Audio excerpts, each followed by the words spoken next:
The transport ship shuddered violently as it broke free from the facility's gravitational pull, its engines roaring against the chaos below. The view through the cockpit's forward display was a swirling storm of smoke and fire, what remained of the Galactic Council's containment complex now nothing more than a collapsing inferno. But there was no time to celebrate. Voss gripped the pilot's controls, his knuckles white. He wasn't a trained pilot, but necessity had forced him into the seat. The ship's interface was alien, its symbols unfamiliar, but flight controls followed certain universal principles. Throttle, stabilizers, directional thrusters, it was enough to work with. "We're not clear yet," Riggs muttered, strapping himself into the co-pilot's seat. He was scanning the ship's rudimentary sensor system, his expression hardening. "Council ships inbound. Fast movers." Kowalski groaned from the back of the cabin, his broken arm cradled against his chest. "Great. We just got out, and they already want us back." Diaz, still bleeding from his wounds, let out a dry chuckle. "We're popular." The scientist, seated near the engineering panel, looked far less amused. "You don't understand. The Council does not let prisoners escape. They will use every resource to hunt you down. You are now an interstellar incident." Voss didn't look away from the flight controls. "Then we better make sure they never catch us." The ship sensors screamed as hostile signatures appeared on the display. Sleek, dart-like fighters streaking toward them, their energy trails glowing ominously. "3 ships," Riggs confirmed, jaw tightening. "They'll intercept in 60 seconds. Voss pushed the throttle to maximum. The engines howled in response, but the ship wasn't built for high-speed maneuvering. It was a transport, not a fighter. Against trained pilots in combat vessels, their odds were abysmal. A proximity alert blared. "They've locked weapons." The first blast came like a bolt of lightning, a plasma shot screaming past their hull so close that the entire ship lurched from the energy displacement. The second shot struck their rear deflectors, sending a ripple through the cabin. "Shields holding," the scientist reported, though their voice lacked confidence. "But not for long." Riggs flipped through the ship's systems. "Weapons." The scientist shook their head. "Minimal. This is a transport vessel, not a warship. You cannot outgun them." Voss adjusted their trajectory, veering toward a dense asteroid field just beyond the planet's outer orbit. It was a gamble, but it was their only real option. "We don't need to outgun them," he said. "We just need to make them work for it." The ship plunged into the asteroid field at reckless speed, weaving through a maze of tumbling rock and debris. The enemy fighters followed, their sleek forms twisting effortlessly between the drifting masses. They were more maneuverable, more agile, but Voss had something they didn't: desperation. He pushed the ship to its limits, skimming dangerously close to the jagged surfaces of passing asteroids. One wrong move, one miscalculation, and they'd be reduced to scrap. A pursuing fighter fired, its plasma bolts slamming into an asteroid just behind them, sending a shockwave through the field. Chunks of rock spiraled outward, colliding into another fighter and forcing it to swerve off course. "Keep doing that," Riggs said. "I'm trying," Voss muttered, sweat beading on his brow. The remaining 2 fighters closed the distance. They were learning his patterns, anticipating his movements. A crimson streak of plasma sliced through the air, striking their port engine. Warning alarms blared. "That was a hit," Kowalski yelled. "We're losing power to lateral thrusters." Voss gritted his teeth and yanked the controls sideways, sending the ship into a sudden, erratic roll. The move threw off the fighters for a fraction of a second, just enough time to spot an opportunity. Up ahead, 2 massive asteroids were on a slow collision course. A narrow gap remained between them, shrinking by the second. Voss accelerated. Riggs saw it too. "That's suicide." "Maybe." He angled the ship, threading it toward the closing gap. The hull groaned under the pressure as they squeezed through the narrowing passage, scraping close enough that sparks flared against the viewports. The second they cleared, the asteroid smashed together behind them with a deafening crunch, a shock wave of pulverized rock expanding outward. One of the pursuing fighters wasn't fast enough. It clipped the debris at high speed, spinning out of control before slamming into another asteroid and exploding in a brilliant burst of fire and metal. "Hell yeah!" Kowalski whooped. "One left," Diaz panted, barely able to keep himself upright. The remaining fighter adjusted its approach. Smarter. More cautious. Voss veered toward open space, desperate for a new advantage. The fighter followed, undeterred. It knew they were crippled. Then, suddenly, the scientist stiffened. "Wait. What?" Voss barked, still focused on their pursuer. "This ship, its cargo, there's an emergency jettison system." Voss stole a glance at them. "And?" The scientist turned, eyes sharp. "There are fuel cells in the hold. Highly volatile. Riggs caught on first. We dump them, then detonate." "It could work," the scientist said, "if the pilot is close enough when it ignites." Voss didn't hesitate. "Do it." The scientist moved swiftly, fingers dancing over the controls. A mechanical hiss echoed through the ship as the cargo bay doors disengaged, releasing a cluster of cylindrical fuel cells into the void behind them. The fighter, closing in for the kill, didn't react fast enough. Voss gripped the triggers. Burn. He fired a single, well-placed plasma shot. The explosion was immediate, an eruption of fire and concussive force that engulfed the pursuing ship in a blinding inferno. The shock wave rocked their vessel, systems flickering wildly, but as the light faded, the enemy fighter was gone. For a long moment, no one spoke. Only the hum of the damaged ship and the steady rasp of exhausted breathing filled the cabin. "Holy shit," Kowalski whispered. "Did we just—" "We did," Riggs confirmed, slumping back in his seat. Voss exhaled, muscles aching from tension. "We're clear." Silence settled, thick with the weight of what had just happened. They had escaped. Against impossible odds, they had survived. But the cost was written in their injuries, in the ship's failing systems, in the knowledge that this was only the beginning. The scientist studied him for a long moment. "You do not understand what you've done." Voss met their gaze. "Oh, I think I do." They weren't just fugitives anymore. They were a declaration of war. "Perfect," Riggs said. "Let's set the whole place on fire." Diaz coughed, blood flecking his lips. "Not to ruin the moment, but we still don't have an exit." Voss turned to the scientist. "There's got to be a hangar. A way out." The scientist hesitated before pulling up a schematic. "There is a transport bay, but—" A metallic shriek cut through the air. The door behind them tore open as a Yurthak warrior stormed in, its claws gleaming, mandibles flaring in rage. It moved with inhuman speed, slamming into Riggs before anyone could react.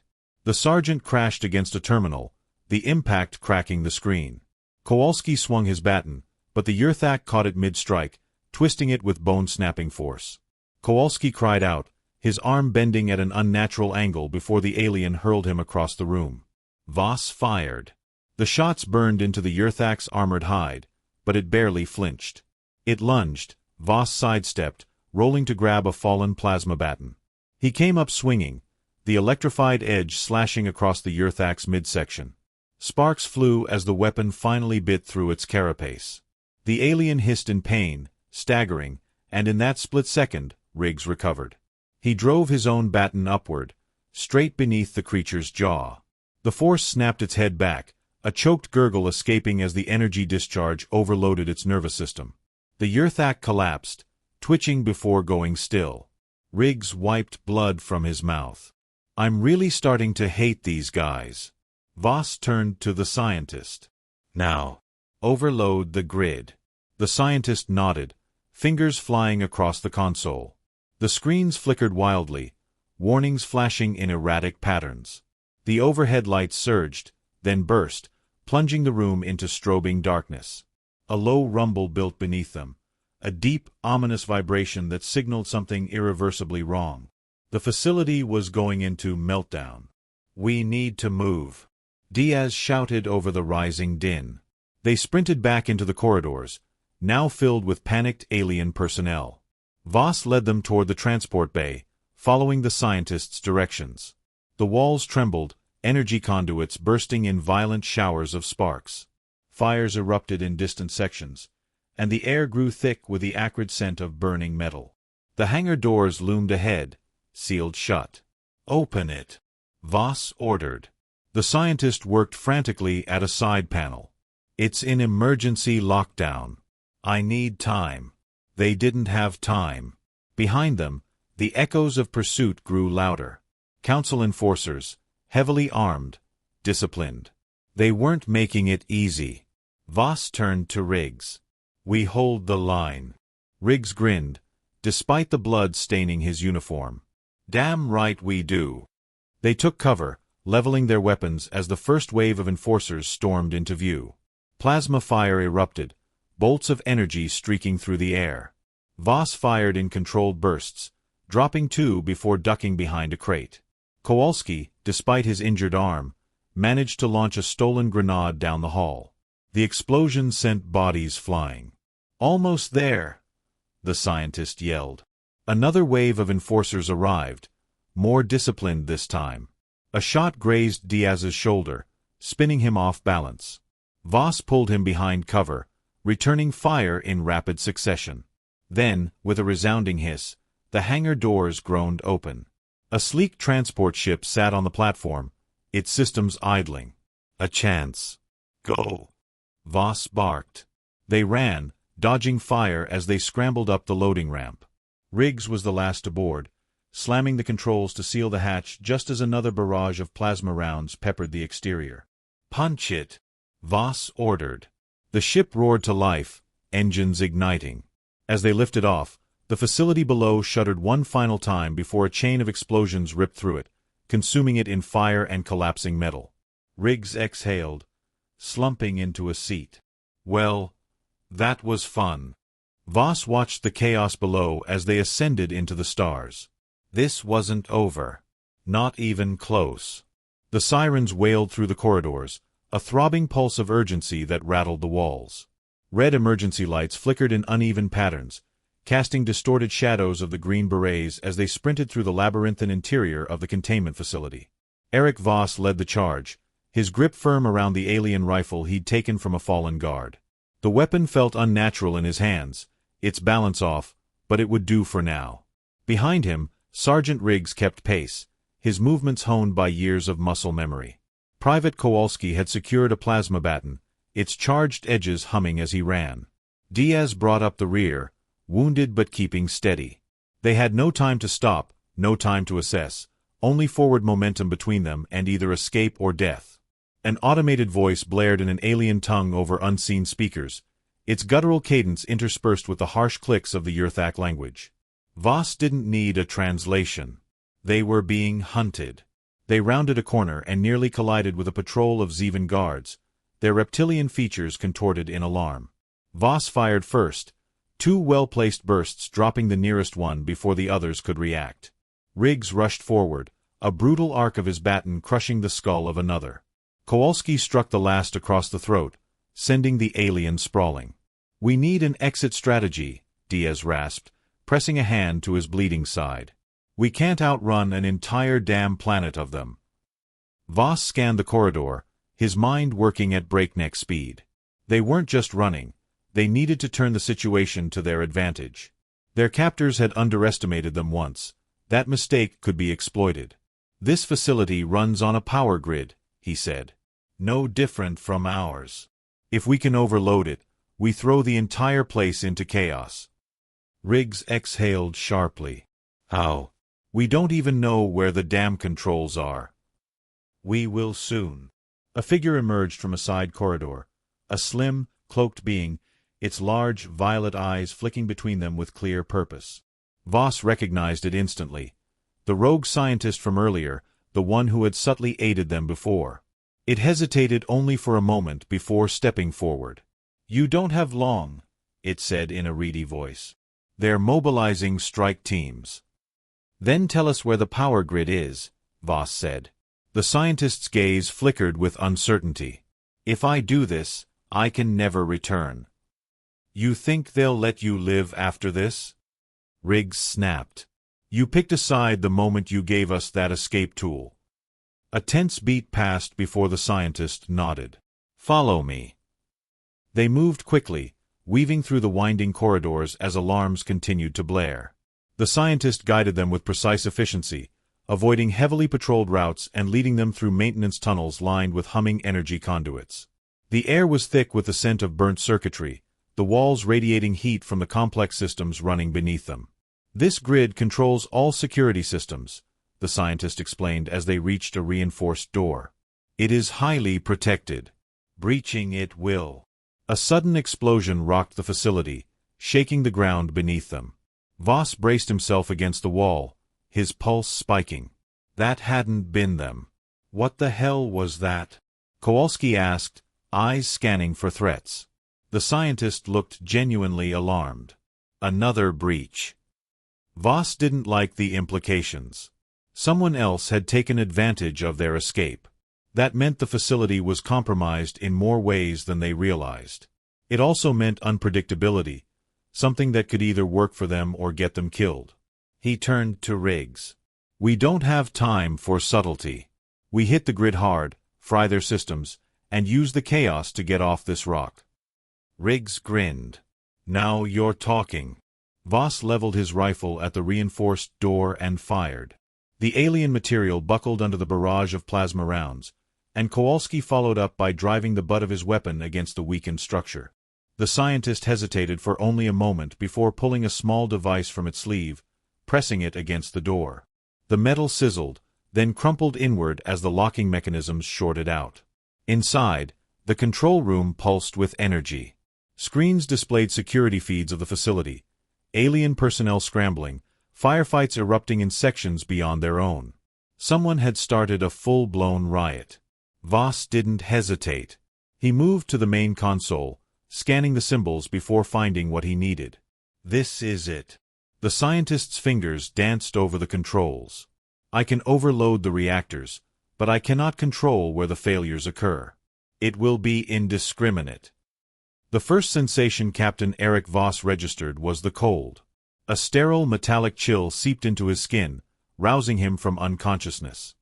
His head throbbed, a dull, insistent pain at the base of his skull, like a warning that something had gone terribly wrong. As he forced his eyes open, his vision swam, struggling to adjust to the harsh, white-blue glow of artificial lighting. The air smelled of something faintly acrid, chemical, sterile. He tried to move, but resistance met his wrists and ankles. Shackles. Thick, reinforced restraints of alien design clamped around his limbs, locking him against a curved metal slab that jutted from the wall like some twisted surgical table. He wasn't alone. To his right, Sergeant James Riggs stirred, a low groan escaping him as he pulled against his own restraints. Beyond him, Corporal Diaz and Private Kowalski remained unconscious, their muscular frames secured in identical fashion. The rest of the team, 4 more hardened Green Berets, were missing.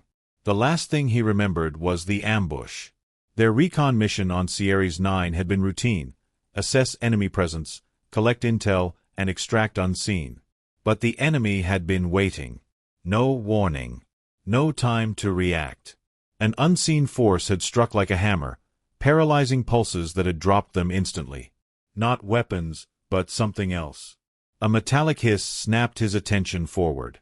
A doorway, seamlessly embedded in the smooth walls, split apart with a whisper of escaping gas.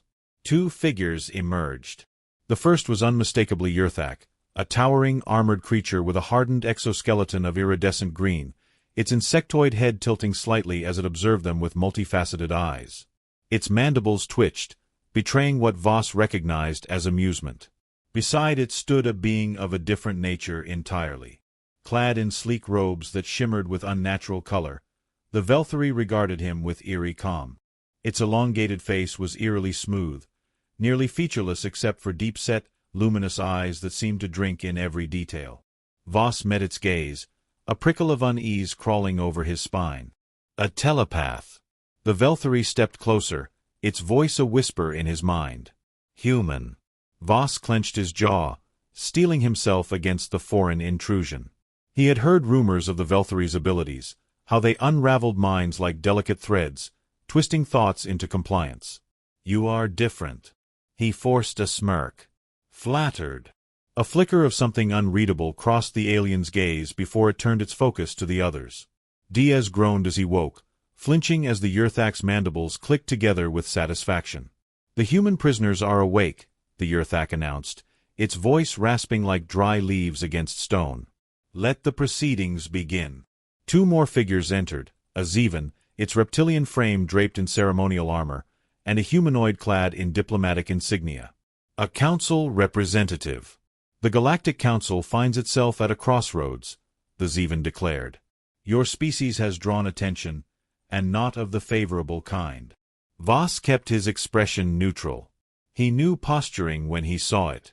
"We were on a reconnaissance mission," he said, voice steady. "Not an act of aggression." The Yurthak let out a low, chittering laugh. "And yet, your kind's history speaks for itself. You expand. You conquer. You war." Riggs scoffed. "You mean we survive?" The Velthari tilted its head slightly. "Survival?" Voss seized the moment. "That's what we do best. You think we're dangerous, but you don't understand why. It's not just because we fight. It's because we don't stop." A ripple of unease passed through the gathered aliens. The council member, a gray-skinned diplomat with narrow eyes, stepped forward. "You misunderstand your situation, Captain. Your fate is already decided. Enlighten me." The Zevan's forked tongue flickered. "The proposal is simple. The Council will study you, determine the limits of human resilience. We will test your minds, your bodies. If we find you cooperative, perhaps your species will be permitted a place under controlled oversight." GS growled, straining against his restraints. "And if we're not cooperative?" The Yurthak's mandibles spread in what could only be described as a grin. "Then your species will be eradicated before it ever becomes a true threat." Silence stretched, thick with unspoken defiance. Voss measured his next words carefully. "You're making a mistake." "No, Captain," the Velthari said, its mental voice cold and unwavering. "The mistake was allowing your kind to rise unchecked." A sudden pressure crashed into Voss's skull, an unseen force clawing into his mind, searching, prying. He clenched his teeth, fighting back against the mental assault. The room around him dimmed at the edges, his pulse hammering against his temples. The Velthari's presence slithered deeper, twisting through memories, pulling at thoughts, his home, his training, the endless battles. He willed his mind into focus, resisting, pushing back. A jolt of something unexpected surged between them. The Velthari stumbled, eyes widening. Impossible. The pressure vanished. The alien staggered back, expression unreadable but shaken. The council representative frowned. "What is it?" The Velthari hesitated, then spoke aloud. "Their minds resist." Murmurs rippled through the gathering. The Zevan looked displeased. "You assured us they would break." "They should have." Voss exhaled sharply, chest heaving. "Guess we're full of surprises." The Yurthak warrior stepped forward, claws clicking against the floor. "Then allow me to find out just how resilient they truly are." Before the council could respond, alarms blared. The sterile glow of the chamber pulsed red. The Zevan snapped its head toward the entrance. "What is happening?" A panicked voice crackled through unseen comms. "Containment breach. Multiple cells compromised." The Yurthak hissed in irritation, mandibles flaring. The Velthari's luminous eyes darted to Voss, as if realizing something. "You did this." Voss smiled. A sharp crack echoed as one of the overhead lights shattered. The room plunged into flickering half-darkness. Then the restraints disengaged. The first thing Voss did was move. His hands were free. His team's restraints failed at the same time. Riggs was the first to react, twisting off the table and slamming his shoulder into the nearest guard. The insectoid warrior snarled, swiping with razor-sharp claws, but Riggs ducked beneath the strike, driving an elbow into its throat. Voss lunged. The Zevan diplomat reached for a concealed weapon, but Voss was faster, grabbing the alien's arm and wrenching it backward until something snapped. The reptilian screeched. Diaz grabbed a discarded energy baton, swinging it in a brutal arc across the Yurthak skull. The alien staggered but did not fall. Chaos erupted. More guards flooded the chamber. The council members shouted orders, but confusion reigned. Voss spun, snatching a fallen weapon. Alien design, but close enough to human firearms in its grip. He fired. The first shot took a guard in the chest, dropping them instantly. Riggs yanked Kowalski to his feet. Move. They fought their way toward the exit. Every second counted. The Velthari remained still, watching them with an expression that was no longer just curiosity. It was something more. Voss met its gaze one last time before he turned and ran. The fight wasn't over. Not yet. But they had a chance. The ship limped through the void, its hull scorched, its systems flickering with the aftermath of battle. Silence gripped the cabin, broken only by the ragged breathing of the survivors. Diaz was pale, slumped against the bulkhead, his wounds worsening with every minute. Kowalski, his broken arm hastily wrapped in torn fabric, muttered something under his breath, staring blankly at the floor.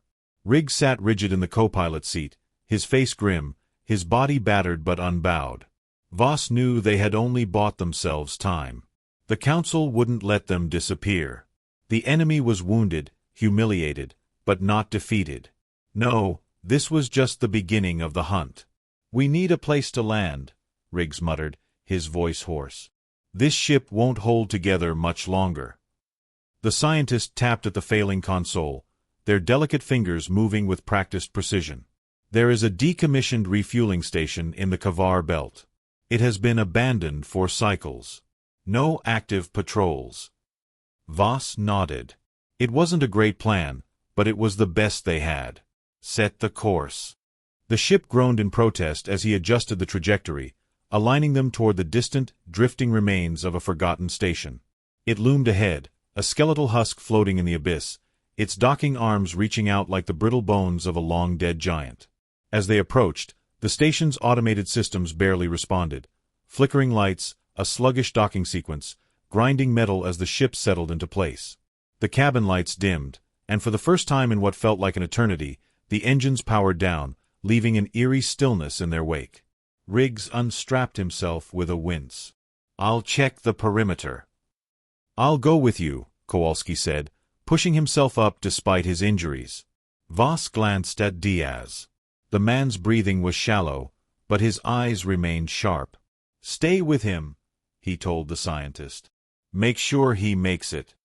Diaz managed a weak smirk. No promises.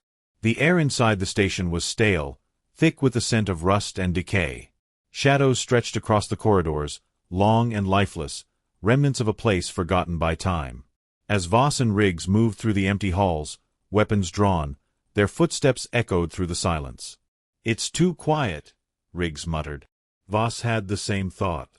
A station like this, even abandoned, should have scavengers, rogue AI, malfunctioning systems, something. But there was nothing. Just emptiness. Then the console on Riggs' wrist chirped. "Incoming transmission," he said, frowning as he accessed the signal. It wasn't from the ship. It wasn't from the station. It was coming from just outside the system. Voss didn't like that.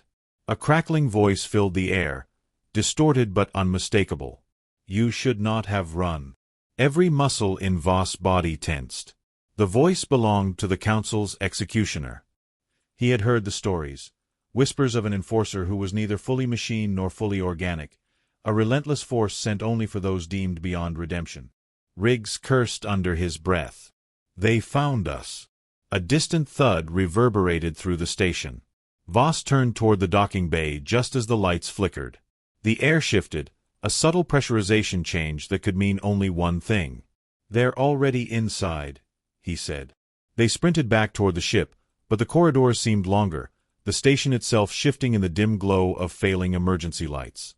Then, ahead of them, a figure emerged from the darkness.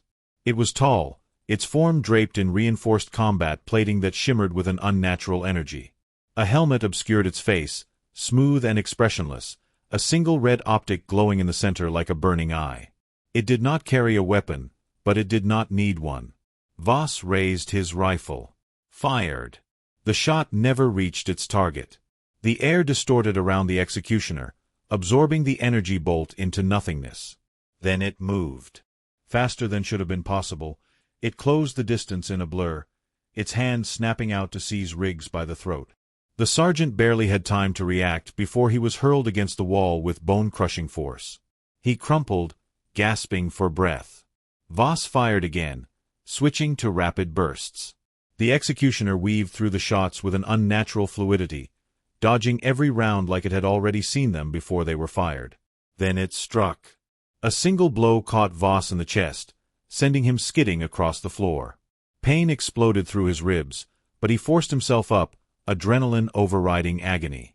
Footsteps echoed behind him, Kowalski, battered and determined, charging in with his plasma baton raised. He swung with all his strength. The executioner caught his wrist mid-strike. For a moment, time seemed to stop. Then there was a sickening crunch. Kowalski's scream ripped through the air as his arm snapped in two places. The executioner released him, letting him collapse to the floor in agony. Voss barely had time to process before it turned back to him. "Humanity does not understand its place," the executioner said, its voice neither angry nor mocking. Just cold. Calculated. "You were meant to die in that prison." Voss spat blood onto the floor. "Guess we missed that memo." The executioner stepped forward. "I will correct that mistake." A sudden blast of plasma fire erupted from the corridor.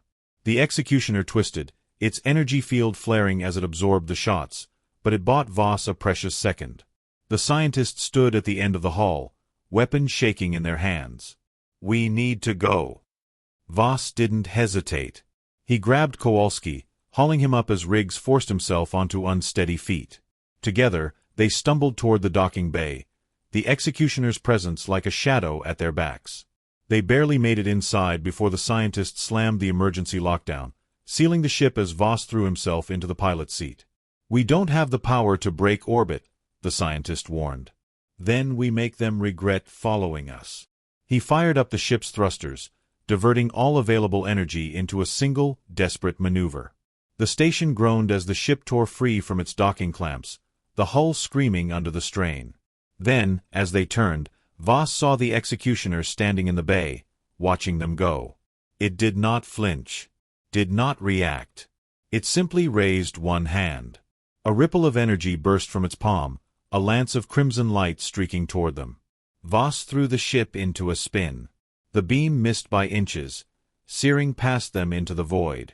Then they were gone, breaking free into open space. Inside the cabin, no one spoke. Kowalski's breathing was ragged, Diaz barely conscious. Riggs sat with his head in his hands, the weight of everything pressing down on them. The scientist looked between them all, their expression unreadable. Voss exhaled, staring at the endless expanse of stars ahead. They had won. They had escaped. But deep in his gut, he knew the truth. This wasn't over. Not by a long shot.